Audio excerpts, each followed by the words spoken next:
guys, I share Comanche today in Raid Shadow Legends. Welcome to the video, guys. I'm glad to have you all here.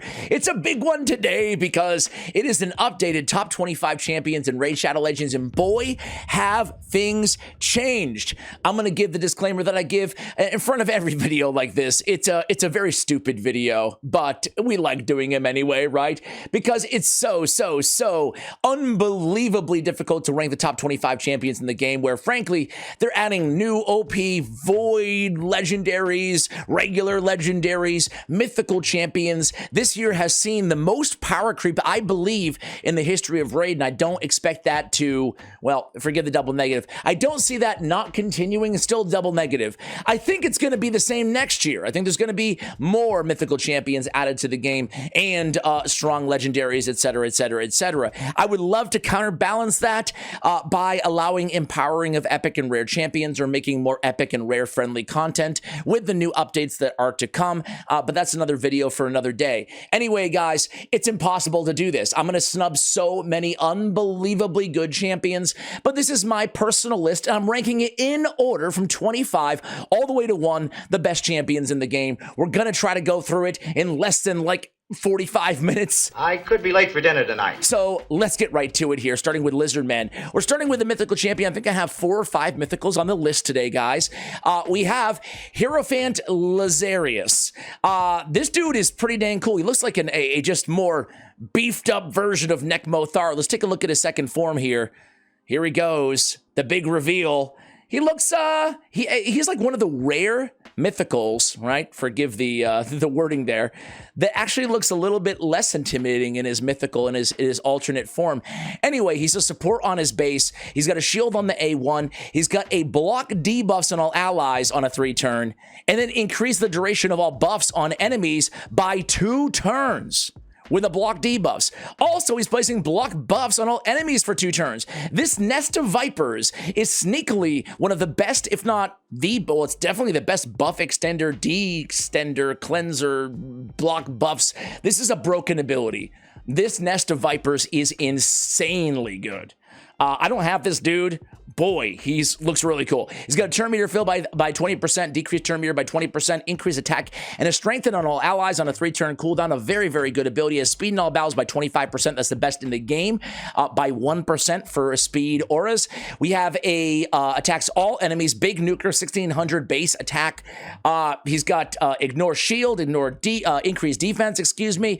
Before attacking, is cleansing himself, increasing the attack's damage by 15% for each debuff removed. If no debuffs removed, he's increasing his attack damage by 15% for each alive ally instead. This dude is an absolute monster for Hydra, but basically anywhere else too. And I want to see him in the arena because he's got a Flame Vulcan, a single target, which ignores ally protection, strengthen, and shields, as well as 30% of the target's defense before attacking, steals turn meter as well. Can't be resisted. Whew. Man, these mythicals, they're like reading a novel here. They're like reading a book when it comes to everything that these dudes do. You could argue he's being snubbed at being number 25 on the list, and I may agree with you. He's a really, really good recent addition to the game coming out at number 25. All right, guys, next up is going to be the man, the myth, the legend. It is Sun Wukong. Can you hear me? We meet again. Can't go anywhere without seeing Sun Wukong in the arena. He's the most popular arena offense champ, certainly inside the game. I want to say, I don't play a lot of Sun Wukong. I love him, but I just know that my opponent's going to build a Sun Wukong team in every live arena battle, so I just kind of walk in with good solutions or responses to him. Anyway, I digress. He's got the sheep debuff on the A2. It's a great kind of hard counter to anybody in Stone Skin, UDK, namely. And then he has that surplus damage that can really nuke, ignoring 50% of the target's damage. He's a nuker. He's a disruptor. He's a debuffer, a controller. He's really cool, and he's stealing buffs, placing a block buff. So you guys know the drill. You know Sun Wukong. Then he has that unbeatable Wukong too. Notably, he's an absolute animal, a tyrant in the arena, speeding out in arena battles by 28% as well, but definitely usable in other areas of the game, but absolutely one of the most popular arena champions, not just because he was free. I mean, you don't see people using a bunch of free champions just because they're free in Gold 4, right? And he's being used one of the top use rates on offense. So again, and banned a lot too. So Sun Wukong definitely deserves to be on the list. He's coming in at number 24. All right, moving on to number 23. We're going to talk about a reviver. We're going to move over one faction to the Skinwalkers. I mean, I'm just looking at this list, guys, and I'm thinking of everybody that I snubbed instead of like focusing, stay the course, Ash, stay the course, man. I'm looking at Nishak, I'm looking at Uko, I'm looking at, well, we had someone come. I don't mind going again if we have to. I'm looking at Ragash, dude. How can I not have Ragash? How can I not have Leo? And I was wrong. We were right there. I'm actually talking about a lizard man. My bad. Pytheon.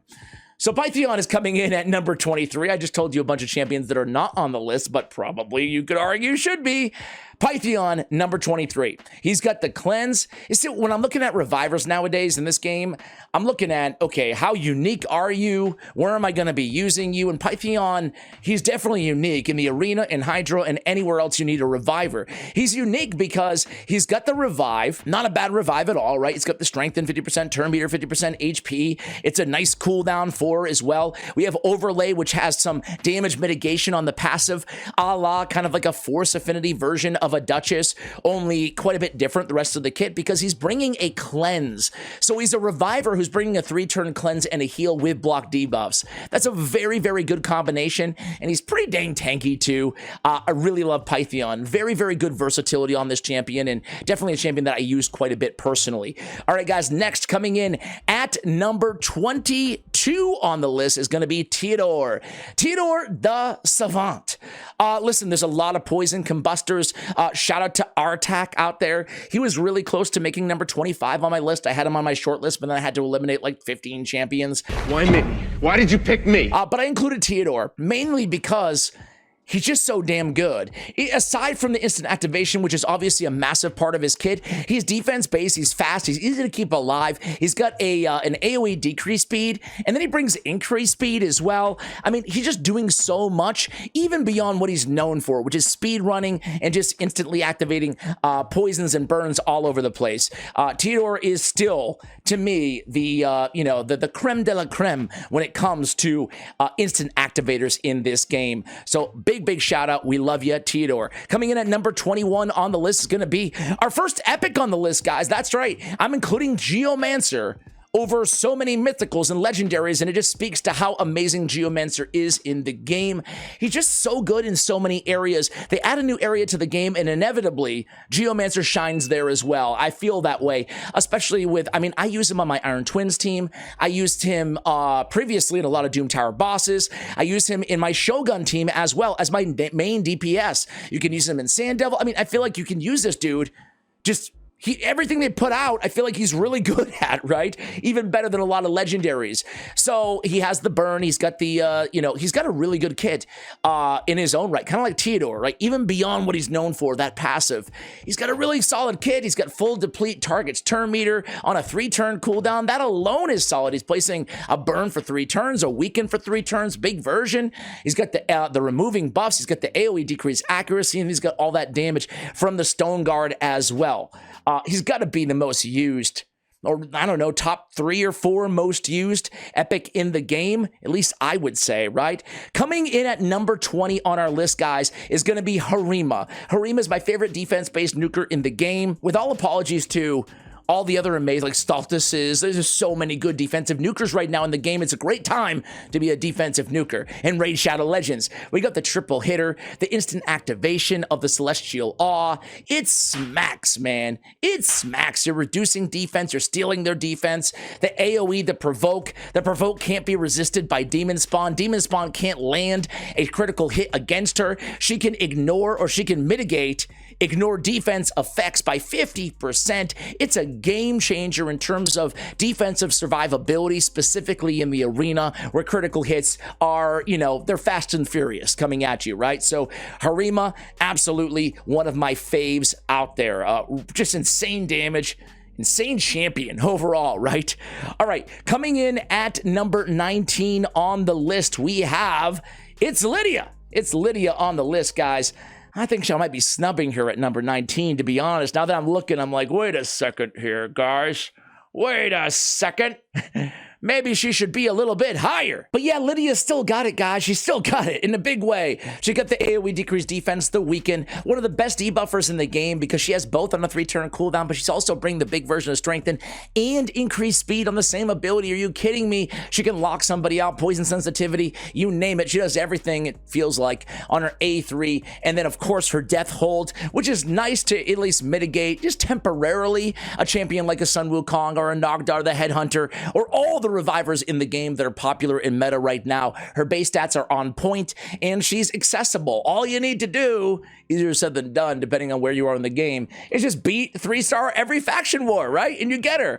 But for those of you who do have her out there, you know what I'm talking about, right? She's definitely worth the very arduous and grind that is faction wars inside the game. All right, guys, coming in at number 18 on our list. Number 18 is our second epic champion on the list, guys. It is Godseeker Aniri. So Godseeker Aniri, man, I think she's there just because of still how unique she is. When it comes to rankings like this, you start looking at like just areas that are irreplaceable on a champion. And Godseeker Aniri definitely has that. She is the infamous, or famous, I guess famous, partner in the duo of Godseeker in burn activators, whether it's a walking tomb drang, a ninja, or whoever you're using. If you have Godseeker in one of the Chronum, one of those burn activators, you've got the cheat code for Sand Devil, right? And moreover, she's really good in other areas of the game as well. She's got the extension of buffs and then the decreasing duration of enemy buffs at the same time. She's got the super powered heals on the passive. She's got the fail-safe revive on death revival. She's got the regular revival. She's reducing the cooldown of all their skills. Just such a unique champion in the game. Forget if she's epic or legendary. It doesn't even matter. She's just that good. Next up, guys, is going to be my second favorite defensive champion in the game. It's Helath, right? Helath is another really, really insanely good champion out there. I'm realizing right now that I have two 17s on my list. So there's going to be one tie on this list. I apologize. You're really getting 26 champions. You have so much. Why not me? But man, this guy is still the king of block damage, of clan boss comps, of arena, of, you know, you can use this guy in so many areas. Iron Twins. I mean, he's so incredibly versatile. Where can't you use a Helath is my question for you guys. He's got a double hitter that ignores shield and block damage. He's got the big boy shield on the A2. And then, of course, he's got the block damage as well on the A3 that turns into an increased defense. Very, very good champion. I love Helath. He can smack too, man. Really good damage dealer on top of all of that. Next up on the list, guys, is going to be Valkyrie coming in at number 17. Valkyrie, guys. So Valkyrie, man, she's got that big, hard-hitting A2. Well, it's a 3 multiplier, but her defense scales so dang well. But it's really not about the hit necessarily. It's about the shield. It's about the counterattack. She's such a unique champion in the game. Still to this day, I want to say if I'm looking at this list, Valkyrie's got to be one of the 2 or 3 legacy champions, like old school champions that still make the top 25 champions in the game. She has that jealousy passive, which is so nasty, so good. This champion turn meter will be increased by 10% each time an enemy champion places a buff. Enemy champions will have their turn meters decreased by 10% for each buff they receive. No cooldown, super annoying in the arena, super effective. We love Valkyrie, very good in Fire Knight Anywhere, which is the most difficult dungeon in the game. All right, guys, next up on the list, I kind of lost count here. I think we're at 16. It is going to be Cardio. Cardio, man, he's my favorite, well, second favorite ally attacker in the game, I think. We'll get to my favorite in just a bit here, but we have the ally attack with increased crit rate, increased crit damage. Everybody joins the attack on a 4-turn cooldown. We also have the cleanse, the block debuffs. We have the revive on death that can't be removed. This guy is just, he is such a unique kit. To have that cleanse and the ally attack, and he's joining in on attacks and doing all this other stuff as well. All this other stuff. You like that technical analysis, guys? You don't get that kind of TA on any YouTube channel, do you? Hi, it's input. He fits in so many different areas. Again, Fire Knight hard, he's pivotal there, but again, he's great in the arena. He's great basically in any dungeon. Ally attack is such a formidable strategy for a lot of Doom Tower bosses, for a lot of bosses in general, but he brings so much else to the table in terms of his support, right? Really love me some cardio. I think this might be the final tie of the video, I promise, guys. I have Seer, the third epic on the list, guys. Man, she's got the karma burn. Enough said. Do I have to say anything else about Seer, guys? Do I have to say anything else about her? She's the speed run queen. No legendary can do damage like Seer does. Or at least maybe like an Eleanor or a Xavia. But they require setup. So does she. But to me, she's an easier setup. Just put buffs on everybody. That's it. That's it, right? Find a Mausoleum Mage and she makes your life a lot easier. So I absolutely love Seer, guys. What can I say?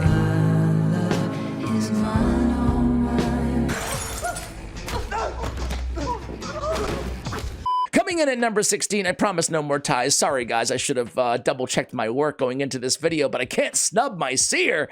Coming in at number 16 on the list is going to be Arbus. Arbus, the Soul Thorn. Really, or Arbus, maybe? Look at her second form. Whoa! Something really freaky. I get Kang vibes from Teenage Mutant Ninja Turtles. You guys get those vibes a little bit? Like the brain. Remember the dude who was the brain in the stomach or something? I don't know. Anyway, I saw the new Ninja Turtles with my son, and it was good. It was actually a really fun movie. But man, where's Kang? Kang? I miss that dude. Anyway. Sorry, I digress. And she's got, we're going to start with a second form, okay? Alternate form, HP based, the AoE leech, the AoE burn, okay? 3-turn cooldown. We got 2 continuous heals on allies. We got a taunt on this champion for 2 turns, as well as Stone Skin buff on herself. The taunt Stone Skin with the heals on everybody else. So annoying in the arena. The best taunt champion by a mile in the game, right? And then we have, when attacked, has a decreased speed debuff on the attacker for 2 turns, occurs once per hit. Great for like Iron Twins, great for Sand Devil, great for Arena, great for Anywhere. Also decreases the damage taken by all allies from skills by 20%. This champion received the damage instead, so we get that great damage mitigation there. And that's only your second form. First form, we have the AoE attack with block active skills on the A1, on the A2, a remove all buffs from all enemies, increase the duration of all ally buffs at the same turn. Then while we're at it, let's throw a revive on death on everybody. And then fills the turn meter of all allies by 30%, plays an increased attack and an increased accuracy on all allies for 2 turns. Passive here is a 30% chance to place a petrification debuff on the attacker for 1 turn. Whenever an ally is attacked while under revive on death buff placed by this champion. Whew. Yeah, she's my most wanted mythical champion in the game. What about you guys? How do you compare her personally to the first dude that we spoke about, the Hierophant Lazarus? Put some respect on my name. Or whatever. Let me know. Look at the speed there, too. 115 base speed. Speed in all battles, as I said earlier, a 2-way tie now for the strongest in the game at 25. Yeah, she's really dang cool. All right, guys, coming in at number 15 on the list. Number 15 is going to be, there she is, Geral Bloodmaw. So Geral Bloodmaw, guys, oh man, I pulled her after another champion we'll talk about in a bit on the list. I pulled her in golly. I was underestimating how good she was by a mile. I sense this might be the case with maybe a lot of mythical champions, right? They're tough. You kind of need to get your hands on them in order to really experience and experiment with how good or bad they are. So she's HP based on her base form, and then she goes into an attack based nuker. The kit is pretty simple. The damage is unbelievable. An AoE with a 20% chance of repeating the attack on Magma Slam A1. It hits pretty dang hard. On the A2, another AoE on a 3-turn cooldown. Damage of this skill increases by 10% for each buff on this champion, ignoring 30% of the target's defense. Now, if you stack her up with buffs, a la like a Taurus, what you would do with him, right? Or a Turvold, the damage can get insane, obscene with this ability. I wasn't ready for the Calamitous Maul. Dude, she can outdamage Trunda by another champion I snubbed on this list, by the way. She can outdamage Trunda. I've seen her put like hundreds and hundreds of millions of dollars in clan boss and Hydra, but just great damage in the arena or anywhere else you just want a lot of damage. So we have the AoE strong with a repeat attack. We have another AoE super strong on a 3-turn cooldown. And then look at this passive. Whenever an ally this champion with no cooldown has a 25% chance to team up and join the attack. Damage increases as his HP decreases by 1 for every 1% HP loss. So she gets a 50% damage boost. If she's at 50% HP, she comes in with the Magma Slam. It's an AoE, so when she joins in, she is coming in with this strong, super AoE nuke, dude. It's nutso. It's nutso. Let me know if you want to see a video with her in Hydra. I feel conflicted about making guides on mythical champions, because who the heck has, I mean, even me. I have 3. I fused 1, right? The 2 that I pulled, it was like 200 primal shards. In case you missed the shard opening video, I got 2, which is great. You know, I'm sure way more than your average player has. But all the ones that I don't have, would I even be interested in seeing a video on a complex champion I don't have? Maybe. I guess it depends on what they were doing, right? Is that how you guys feel? Anyway, base form, AoE provoke on a 3-turn cooldown, unkillable on this champion for 3 turns on a 4-turn cooldown. Okay. That's pretty dang good. The unkillable is great because she has an ally protection on all allies on a 3-turn cooldown with a shield, 30% of the champion's max HP as well, and a block buffs while we're at it. So she has this super robust support kit with the 1-turn provoke on a 3-turn cooldown with a 3-turn unkillable. Then she comes in as this crazy nuker on the alternate form. Whew. Coming in at number 14 on the list, guys. Man, after reviewing a kit like that, it's hard to go to a legendary and say that they're that much better, like Kirmar. But I don't want to go too overboard either, right? I mean, but they just do so much. Am I right? They just do so much. Kirmar, though, we love him, man. He's got the poison on the A1, the AoE. He's got that perfect arena opening move with the Abyssal Gaze. Not only are we removing buffs, we're placing a sleep on everybody. And then the Seal of Magic. It's the old school reset ability in the game, but it's still it's incredibly effective. Not only do we reset all allies' skills, but we also get a turn meter boost on everybody by 20%. We also have speed in arena battles by 30, which is, you know, almost up there with the best in the game, the same as an Arbiter, right?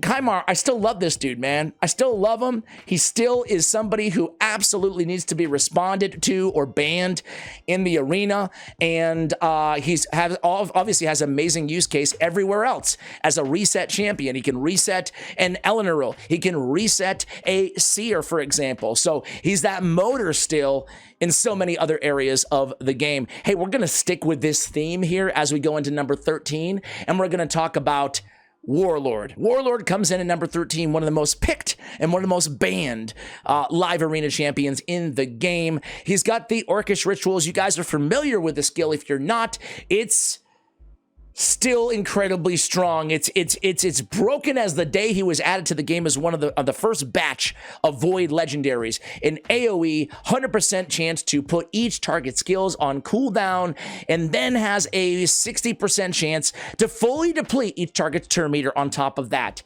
It is the granddaddy of control abilities, specifically in the arena, but it's good against waves anywhere. And then his A2 is good every and anywhere as well. A block debuffs on all all allies for 1 turn, then a shield 30% of his max HP, which scales very well at 22k. And then we have a good heal, 25% of their max HP as well, man. He's doing so much with that support. And then everything, everything kind of comes together with a little bonus on the A1. Have a 40% chance of increasing the duration of all debuffs on the target for 1 turn on his A1 ability. Coming in at number 12 on the list, guys, is going to be Yumeko.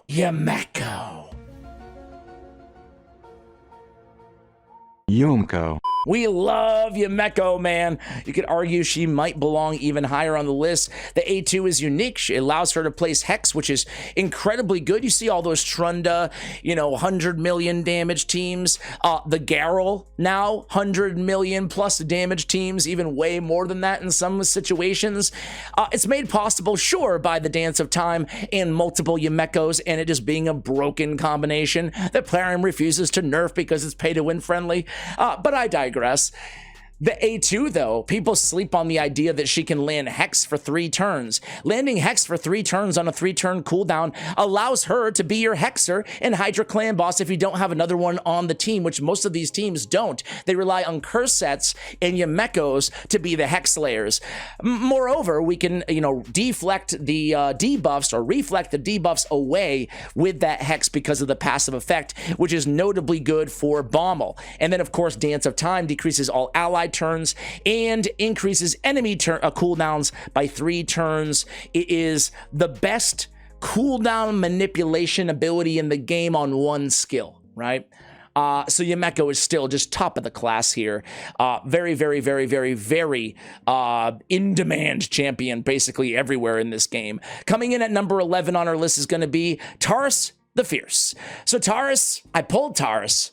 And he lives up to the hype, man. He's tanky. He's ridiculously tanky for a champion that does a ridiculous amount of damage. Constant pressure. One thing I was not ready for. I should have been, but sometimes when you hear about champions, then you get them, and you're like, oh yeah, that's okay. Notable. Wasn't ready for that. Constant pressure does an insane amount of damage, but it's very heavily correlated to how many buffs you have on the team.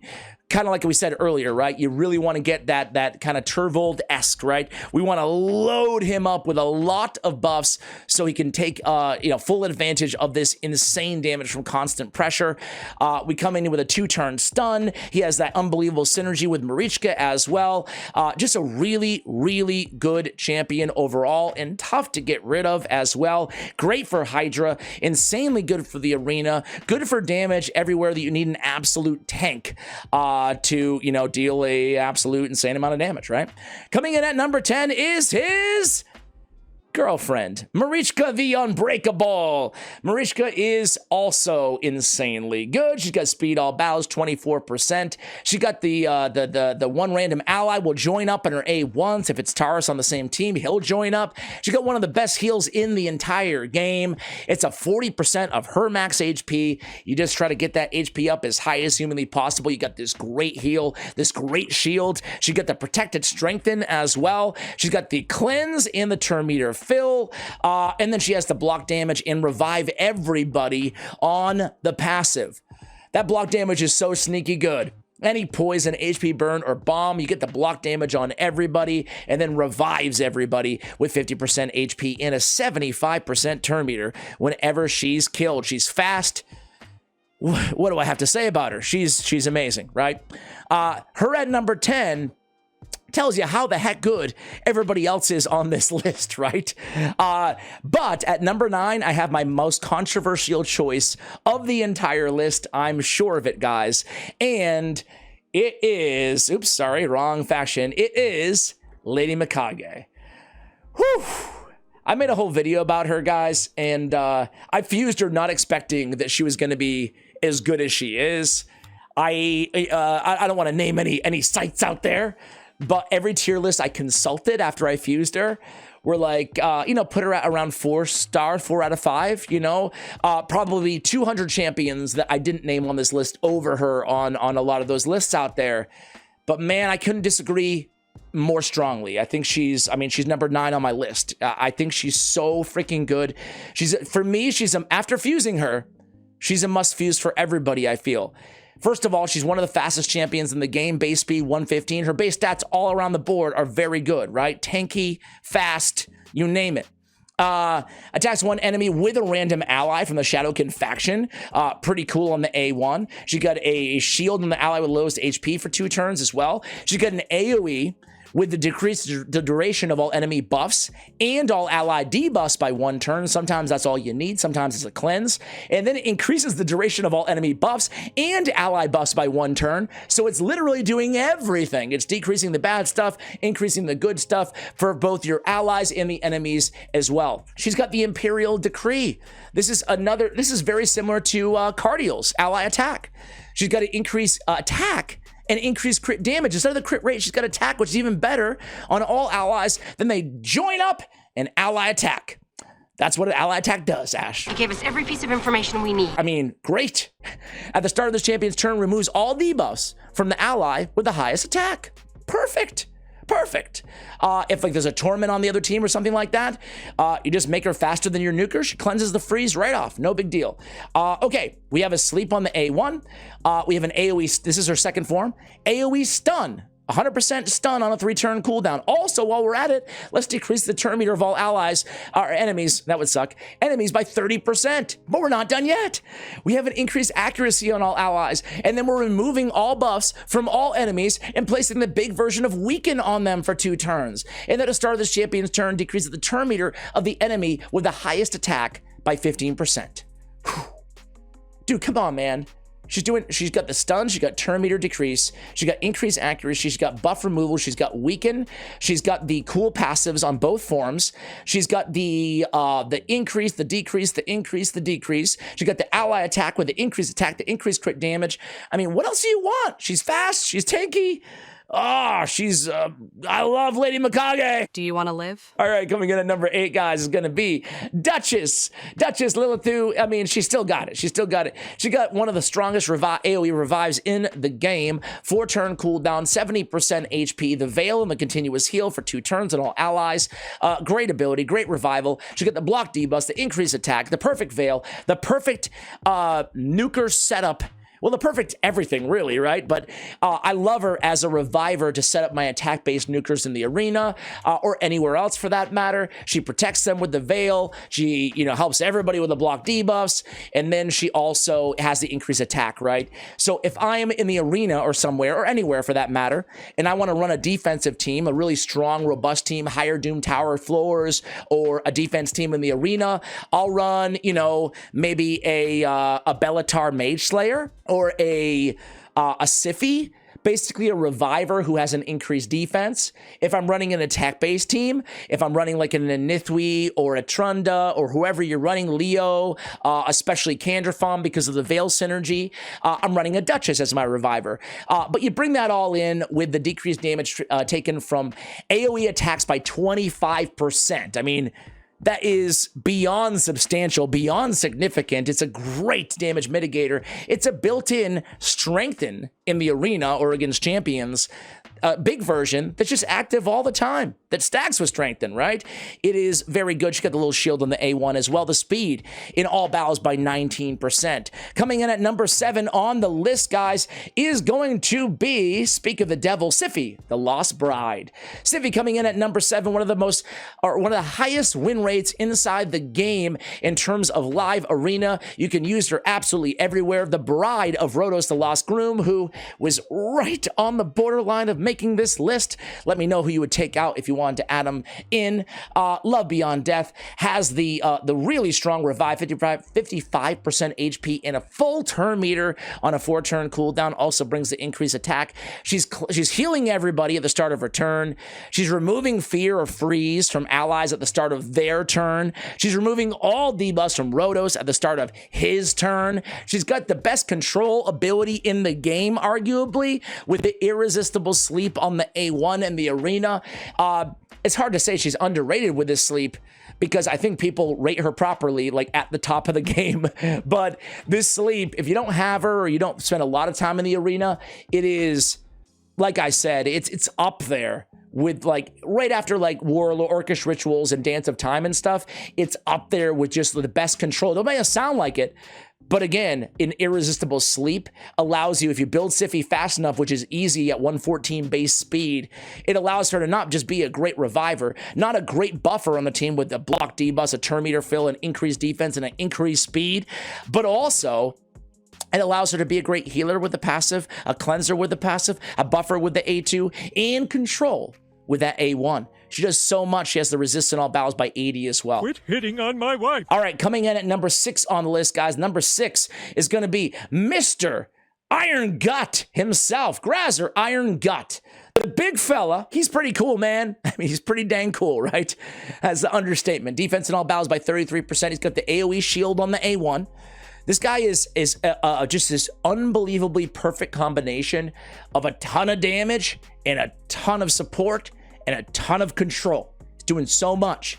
He's got the nice beefy defense-based shield on his A1. On his A2, the AoE with the heal and the increased duration of all buffs and all allies. And it's an enemy max HP ability on top of all that. Whew. And then we have the AoE provoke on a 3-turn cooldown, 100% when booked. Then we got the increased resistance and an increased defense on all allies for 2 turns. Big versions, obviously. And then it all comes together with this wall won't fall. I love it. Whoever thought of that name, I love it. I love it. Whatever designer. I don't know if I am a pause. Whenever this champion is attacked, he heals all their allies except this champion by 70% of the damage received. Only heals by 30% of the damage received from boss attacks. This effect has no cooldown. A little Vogoth action going in. Why not? Also has the unkillable buff on this champion before receiving a fatal hit, which is helpful. He's taking a lot of damage because of the provoke. Man, he's really freaking good, huh? Coming in at number 5 on the list. We don't have to go too far. Just one faction. One faction over. It is Krisk right in front of my face. Krisk the Ageless. That's right. The big turtle comes in at number 5 on our list. He's got the AoE with the decreased speed on the A1. He's got the AoE with the ally protection and the continuous heals on himself and the increased duration of all buffs. He's got the AoE provoke, the increased defense on himself, increased speed on everybody else, all on a 3-turn cooldown. Then he's placing a shield at the start of each round, 50% of his HP. It's a big, beefy shield. And then every time he's attacked, he's debuffing the big versions, decreased defense, decreased attack, 100% chance at landing. So he's debuffing on top of all of that. Great base defense. Just an insanely good champion. I'm curious, though, guys. I put him over Grazer Iron Gut. I'm curious if you guys would do the same. Who would you rather, Grazer or Krisk? There's a lot of differences, and there's a lot of similarities as well, right? We get increased defense, increased resistance. Here we get an ally protect and increased speed.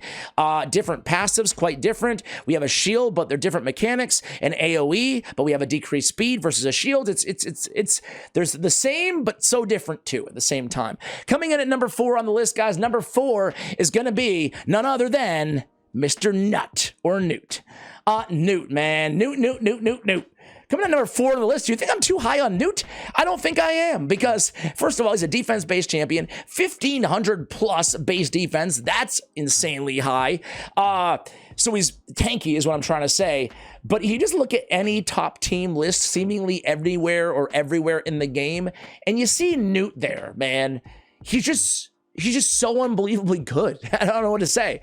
He's one of the best Fire Knight hard and normal champions in the game, with 100% chance of decreasing turn meter or placing freeze if they're not susceptible to turn meter, aka good freeze, just good control in general, but specifically against Fire Knight hard. The AoE decrease attack and weaken on all enemies, with the counterattack leading back into even more A1s and more control. Fantastic. But then Blessed Bash is really, I mean, this is what makes him so amazing, so special, so unbelievably strong, guys. Blessed Bash is the strongest enemy max HP ability in the game. Nobody can hit as hard as Blessed Bash does. Blessed Bash is so damn good that you even see everybody running him against Magic Affinity bosses. Figuring, hey, even if I get a weak hit, it's still going to be, tied with Arisia for the highest potential damage abilities in the game against bosses. He's just so good. When counterattacking, he's dealing 100% damage instead of 75%, which is great because he has his own counterattack. And then he has accuracy in dungeons by 80. Specifically great for progression players out there. Yeah, man, I mean, he's a boss. Whether you're talking Spider, whether you're talking, I mean, you can just use him everywhere, right? Fire Knight Spider, every dungeon. He's so good, man. So good. Coming in at number 3, we don't have to go far. Arisia. You guys know how much I love Arisia. So I just said that Newt has the best, hardest hitting enemy max HP ability in the game. So why am I putting Arisia ahead of him? Well, simply because in aggregate, she has the most sheer damage in the game when we're talking about bosses, right? Enemy max HP on every ability. So whereas Blessed Bash has a cooldown, is it a 4 turn, I believe, on this? 5 down to 4, yes. Arisia just has a double enemy max HP hit on an AoE on a 3 turn. She's got another double on the A3. She's stealing 100% turn meter before attacking. Can't be resisted as long as they have more HP than her. She's going with either decrease the damage of AoE attacks by 50%. Her kit is busted, it's broken, and I love her. Or if you don't have her, you hate her because you don't have her.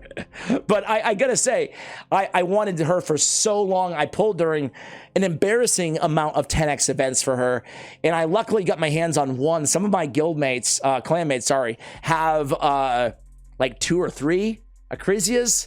What? She's just insanely good. Never, ever, ever, ever, ever empower an Arisia. Never do it, guys. She's too good. Build multiple copies. She's the boss killer of Raid Shadow Legends. Coming in at number 2, guys. Any guesses who our number 2 and who our number 1 is? I'm sure there's like some champions in your heads right now. They're like, okay, he's definitely going to say it. No, he's definitely going to say it. And I'm probably not going to say it. I don't know. But Mithala Lightbane is my number 2, guys. You know, since the day she's been introduced to the game, I've always thought that Mithala is just one of the best champions ever released. And obviously, I still feel that way to this day. Let me tell you why. She's got the poisons on the A1, sure. But she has the Hex application as well as the increased defense and increased attack all on a 3-turn cooldown. It's one of the low-key strongest abilities in the game. The AoE Hex is so strong now. It's so fundamental in Hydra, but the way it synergizes with her passive makes it incredibly strong in the arena as well, and basically everywhere else. On her A3, she has a Cleanse on a 3-turn cooldown. She has the big version of Strengthen on a 3-turn cooldown, and then she has a Shield on a 3-turn cooldown based on 30% of her max HP. That's a big shield. Her HP scales pretty well. She's super fast at 109, but the passive is really what puts her just like over the top, takes her from, I don't know, 15 or 20 on the list, because having the big version of increased defense and strengthen and a cleanse and the shield is already very good. But then the fact that she can resist everything because her resist is increased based on her accuracy. It makes her so good, and then the chance to apply petrification, especially in the arena, but as a control ability anywhere. Any enemy under hex, 50% chance to apply petrification when they attack her, right? 30% when they attack an ally. Man, so strong. She got accuracy in all battles by 80 as well. Who's number 1 on the list, guys? Who's number 1? Well, if you saw my recent video, you'll know. I made the case and I stand by it. I think that Crixa Night Queen is the best champion in Raid Shadow Legends. Is that controversial, you think? How many of you guys are going to have a problem with that, I wonder? I don't know, but just kind of how I feel. This kid is absolutely busted, man. And I hate to put a Mythical at number 1, but I truly believe it. Let's start. Where else? Number 1, or A1. Number 1 form, first ability. There we go. Chapter 1. Gather around, boys and girls. It's story time. Each has a 50% chance of increasing the duration of all debuffs on the target by 1 turn. So we can get 2 turns because it's on each hit. That's pretty dang good for an A1, just a starting point here. Doom Lantern, 3-turn cooldown. We have a decreased resistance and a block buffs on all enemies for 2 turns. Really solid. Also decreases each target's turn meter by 20% while we're at it. Deathly Apparition. An AoE removes all buffs from all enemies. So an AoE buff removal, and then increases the cooldown of all enemy skills by 3 turns. Oof.